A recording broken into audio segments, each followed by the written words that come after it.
નમસ્કાર વિદ્યાર્થી મિત્રો, સ્વાગત છે તમારું YouTube channel Live for education.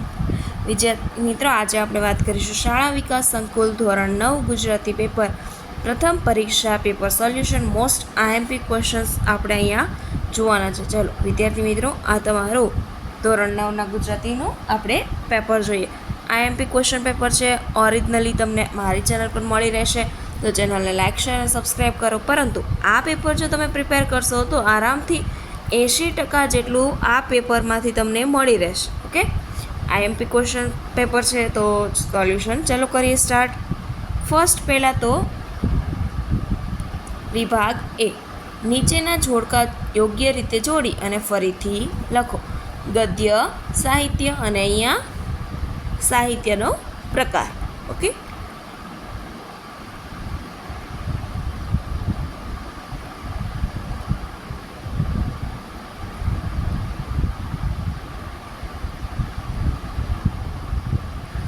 લોહીની સગાઈ અને છાલ છોતરાને ગોટલા બે છે. જ્યારે લોહીની સગાઈ છે નવલિકા છે, જ્યારે છાલ છોતરાને ગોટલા હાસ્ય નિબંધ છે. ઓકે, હવે અહીંયા નીચે આપેલા વિકલ્પોમાંથી આપણે યોગ્ય વિકલ્પ પસંદ કરીને ખાલી જગ્યા પૂર્ણ કરવાની છે. વિભાગ છે. ઓકે, હવે અહીંયા છે કે ભાઈ ભગતના પડખામાં ખાલી જગ્યા ચડી ગયેલો, તો કે કાળો ગીગો ડો. લોહીની સગાઈ પાઠમાં ખાલી જગ્યા લેખકનું નામ શું છે, તો કે ઈશ્વર પેટલીકર છે.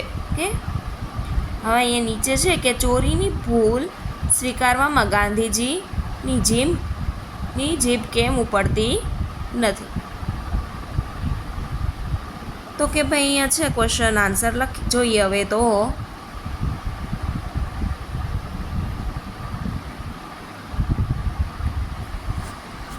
કે પિતાજી દુઃખી થશે, કદાચ માથું ફૂટશે એવી ભયે ચોરીની ભૂલ સ્વીકારવા ગાંધીજીની જીભ ઉપડી નથી.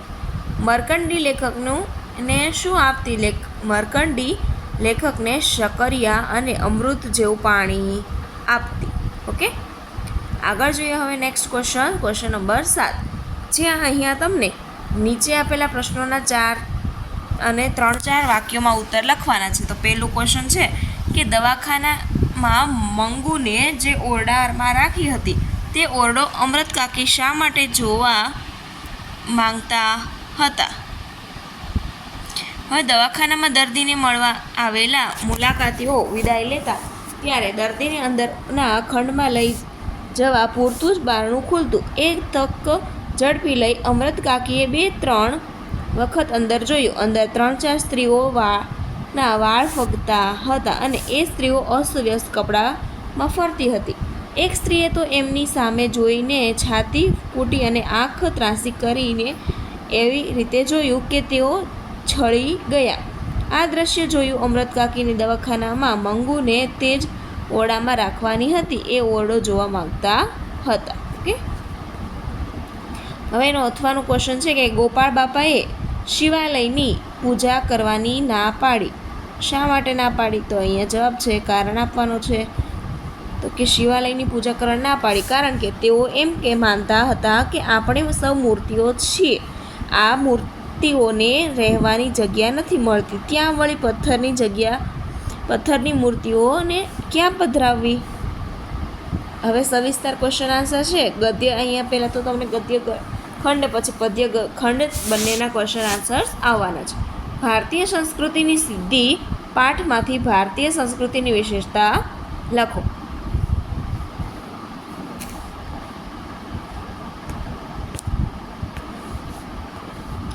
તો ભારતીય સંસ્કૃતિની વિશેષતા એ છે કે મનુષ્યને એની પશુતામાંથી માનવતા તરફ આગળ લઈ જઈ, કારણ કે સંસ્કૃતિ વર્તન છે.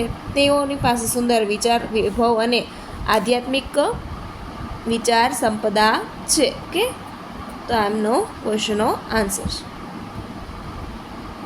હવે એની અથવાનું ક્વેશ્ચનનો આન્સર છે કે જીવદયા પ્રેમના લેખકને આપણે કઈ નબળાઈ તરફ ધ્યાન દોરે છે? તો કે આપણે ફોફાના ફોતરાને ગમે ત્યાં ફેંકવાને બદલે રૂમાલમાં લઈ તેની નાની પોટલી વાળીને ખિસ્સામાં રાખવી જોઈએ. પછી જ્યાં આવતા જ જ્યાં મ્યુનિસિપાલિટી કચરાપેટી દેખાય ત્યાં જઈને એમને ઠલવી દેવા જોઈએ. આપણને એવી ટેવ જ નથી. આપણે રહ્યા જીવ દયા પ્રેમીઓ. આપણે જાણીએ છીએ કે શીંગના ફોતરા પર કીડીઓ આવે છે. ઘણીવાર એ સહુ કુટુંબ મિત્ર મંડળ સાથે આવે. એ બિચારું સાવ નાનું જ હતું. જંતુ ચાલીને કે છેક કચરા પેટી સુધી ક્યાં જાય, જવાનું થાકી જાય એમ વિચારી એના પર દયા કરીને આપણે કરીને ફોતરાની જાણે હોમ ડિલિવરી કરીએ છીએ. લેખક આમ કહીને ગમે ત્યાં કચરો ફેંકવાની આપણી નબળાઈ તરફ ધ્યાન દોરે છે અને આપણી કુટેવ પર હળવો કટાક્ષ પણ કરે છે. તો વિદ્યાર્થી મિત્રો, મને નીચે કમેન્ટ સેક્શનમાં જરૂરથી કમેન્ટ કરો કે તમે કઈ શાળામાં છો, જેથી કરીને તમારી શાળાના પેપર પણ મારી ચેનલ પર અપલોડ રેગ્યુલરલી થઈ જાય. તો ચેનલ પર નવા હોય ચેનલને સબસ્ક્રાઈબ કરી નોટિફિકેશન બેલ આઇકન જરૂરથી પ્રેસ કરો. હવે આવી રીતે તમને અહીંયા બધા જ પહેલાં આપણે જોયું પદ્ય, હવે ગદ્ય વિભાગ.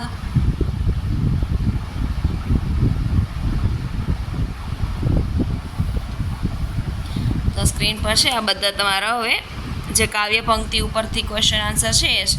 હવે વિભાગ સી આવે તો વિભાગ સી આપણે જોઈએ જે જોડકાનો વિભાગ છે. ઓકે,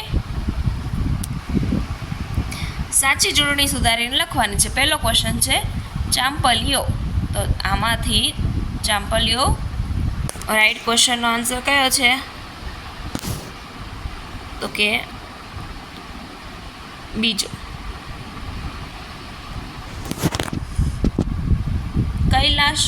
તો કે કૈલાશ આવી રીતે ડબલ માત્રા સાથે આવે છે. હવે છે આગળ, અહીંયા તમને ક્વેશ્ચનની સાથે આન્સર આપેલા જ છે. ગજ પ્લસ ઇન્દ્ર. તો કે ગજેન્દ્ર. ગણેશ. ગણ પ્લસ ઈશ. તો ગણેશ.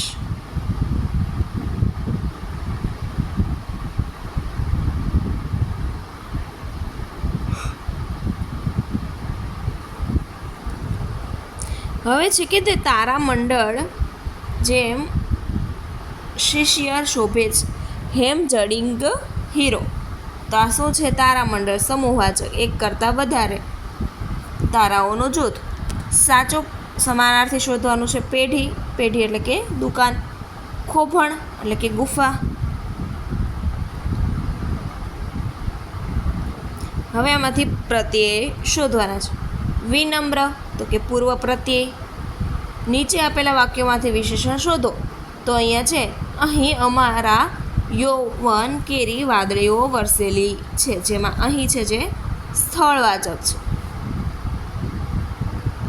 એ લોકોએ મને પૂછ્યું. તો આવામાં સર્વનામ શું છે? તો કે મને. વહેણ. તો આને શિષ્ટ રૂપ સાથે વહેણ આખો વ આવશે. જ્યારે પેલું હતું એ વેણ હતું. જોખમ. ખેડૂ. તો કે સાહસ કરું. હવે શબ્દ સમૂહ માટે એક શબ્દ છે જમીન, પર્વત કે ઝાડમાં પડેલો મોટો ઊંડો ખાડો કે બખો. તો એને આવશે, કહેવામાં આવશે કોતર. ઓકે, અહીંયા સ્વચ્છતાની સંધિ છૂટી પાડવામાં આવેલી છે. વિભાગ ડી જોઈએ. અર્થ વિસ્તાર આપેલો છે. અહેવાલ લેખન.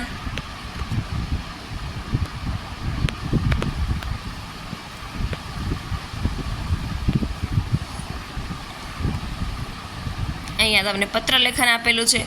આ સિવાય વિદ્યાર્થી મિત્રો, તમારે જો કોઈ બીજા પેપર્સ જોઈએ તો મને જરૂરથી જણાવો અને તમારી શાળાનું નામ મને નીચે કમેન્ટ સેક્શનમાં જરૂરથી જણાવો કે તમારે કઈ શાળામાંથી તમે આવો છો. ઓકે, આ બધું તમારું આખું. હવે અહીંયા છે નિબંધ. ઓકે, જેમાં મારા શૈશવના સ્મરણો અને શિયાળાની સવાર. આ વખતે તમારે શિયાળાની સવાર અને શૈશવના સ્મરણો બંને આઈએમપી છે. ઓકે, આ બંનેમાંથી કોઈ એક નિબંધ તો જરૂરથી પૂછાશે.